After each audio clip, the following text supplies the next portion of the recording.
Se dice que el Kariciri es capaz de provocar fuertes dolores de vientre en sus víctimas. Recordemos que una de sus características es el ser invisible. El signo de alarma es cuando aparece una mancha roja en el cuerpo. Esto indica que la criatura ya extrajo la grasa con anterioridad. Las personas atacadas por el Kariciri se niegan a recibir atención, pues saben que estarán condenadas a la muerte y que nada podrá salvarlos. Así que simplemente se preparan para morir.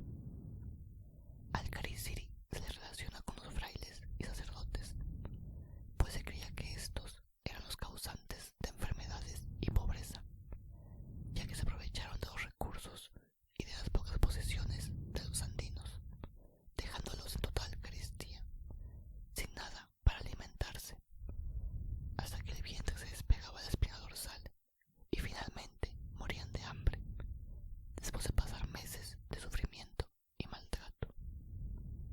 Se cuenta que por mucho tiempo en las minas de la región andina, la aparición de frailes o sacerdotes era signo de que estos seres provenían de las profundidades y su presencia presagiaba desgracias.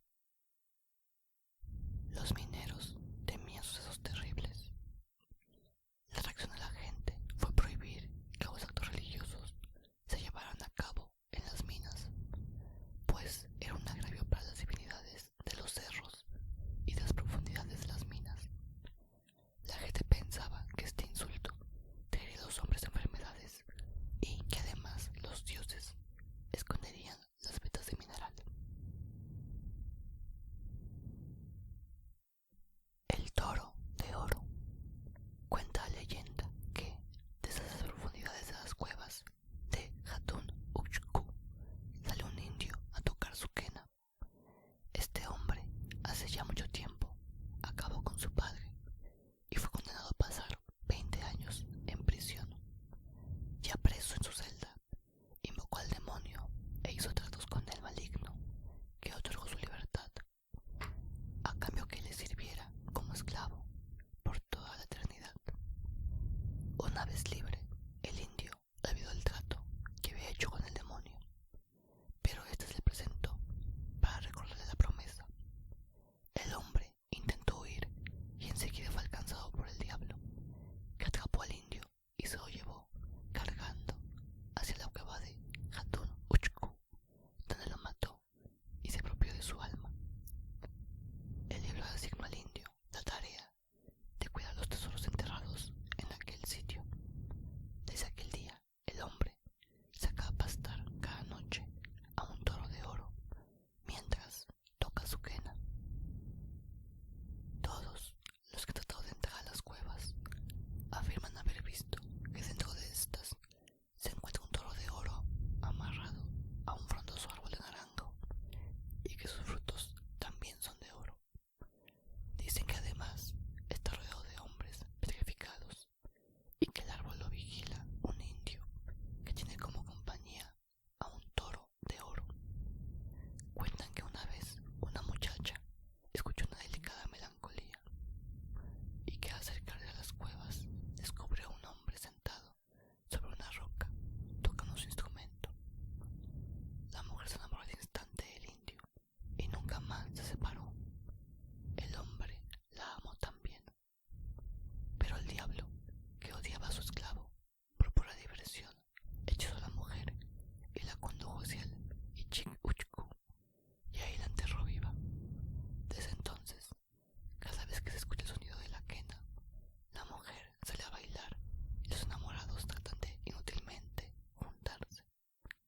Dice la gente que escuchan gritos saliendo de la cueva, pero que no se ve a nadie, solo la luna, que alumbra pasiblemente la entrada.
hacerlo, ven el rostro de la propia muerte, y si no mueren del susto al ver esta horrenda cara, ella los acosa, tomando diversas formas, hasta producirles un infarto, o los persigue hasta hacerlos resbalar por un barranco, o provocar cualquier otra terrible muerte. Se cuenta que también, en otra versión, se trata de una joven mujer casada.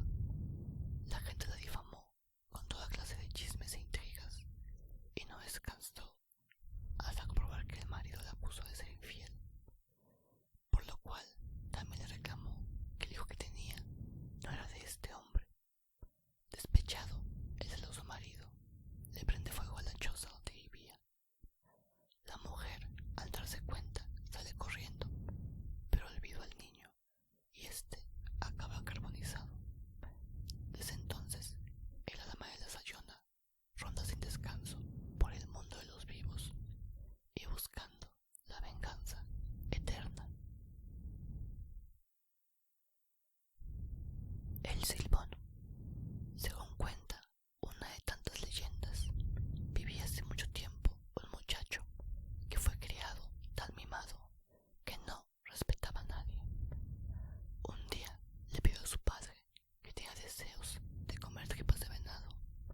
Al instante su padre se fue de cacería para complacerlo, pero tardó mucho en regresar. Cansado de esperarlo, el muchacho se fue a buscar a su padre. Cuando lo encontró, vio que no traía nada, pues no había podido cazar al venado. Enfurecido, el joven acabó con su padre, le sacó las vísceras y se las comió. Su madre, al enterarse de tal atrocidad, lo maldijo de por vida y lo echó de su casa. Además, soltó a los perros para que mordieran al joven, y ya herido, le untaron chile en las heridas. Jamás lo volvieron a ver. Le llamaron el Silbón, y dicen que por eso le teme a los perros y al chile. En otros lugares se le conoce como el Silbador. Ya en otra versión de esta leyenda se dice que es un espíritu que vaga sin rumbo, un alma en pena de un hombre parrandero y mujeriego que acabó con sus padres, y que está condenado a vagar con un saco lleno de los huesos de sus progenitores. También se dice que persigue a las mujeres embarazadas. Emite un silbido característico. Se asemeja a los notas musicales do, re, mi, fa, sol, la, si, en ese mismo orden. Cuando su silbido se escucha muy cerca, no hay peligro porque está lejos, pero si se escucha lejos es porque el silbón anda muy cerca. El silbido es largo y agudo, penetra los oídos, y al mismo tiempo quien lo escucha siente un frío intenso que congela todo su cuerpo. Existe la creencia de que cuando se da muy agudo es que una mujer es la que va a morir, pero si el silbido es grueso es un hombre o un amigo el que muere. Además, también dicen que escuchar su silbido es presagio de la propia muerte. También uno puede saber que anda cerca si escucha un característico ruido de huesos que chocan unos con otros, pero cuando se alcanza a oír el crack crack, tal vez ya es demasiado tarde. Esta leyenda surgió a mediados del siglo XIX y algunos estudiosos creen que era una forma de medida social que se fue difundiendo de manera de relato oral para evitar las infidelidades de los hombres en la Venezuela rural. Cuenta la gente que el Silbón era un hombre muy delgado y tan alto que parecía un gigante de más de 5 metros. Le dicen el Silbón por el caminar va silbando, pero quienes han escuchado el pitido no lo pueden soportar porque este es realmente aterrador. Otra de las versiones cuenta que un joven descubrió que su padre maltrataba a su nuera. Unos dicen que el viejo le pegaba y otros que la violó. Lo que sí se sabe